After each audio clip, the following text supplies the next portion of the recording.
Pri Vočankovih velikonočni prazniki predstavljajo čas za umiritev, družino, ustvarjanje. Veselje, neko pričakovanje že med tednom. Anka in Igor ter njuni 4 otroci, Vita, Aljaž, Lovro in tudi najmlajša Karla, vsak na svoj način prispevajo k prazničnemu vzdušju. Za dekoracijo je poskrbel Igor, za ureditev okolice pa 12-letni Aljaž. V tem času je bogato obložena praznična miza. Priprave se začnejo z barvanjem pirhov. Ej, Lovro, katero barvo? Modro.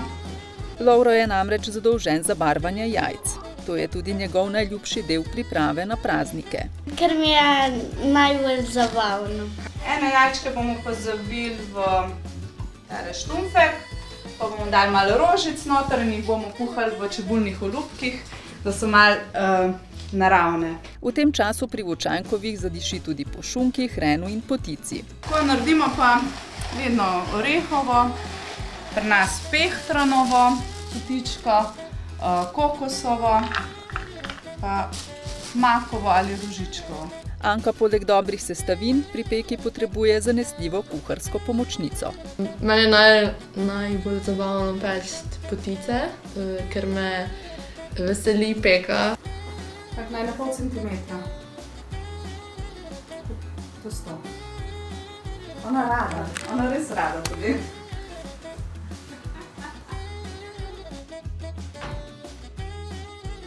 Takole, Vita, na konec, ne?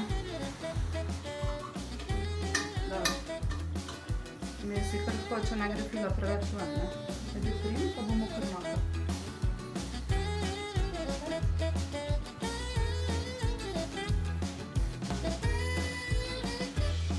Evo, potica pripravljena, jo damo peč in pripravljeni bomo na praznovanje velike noči.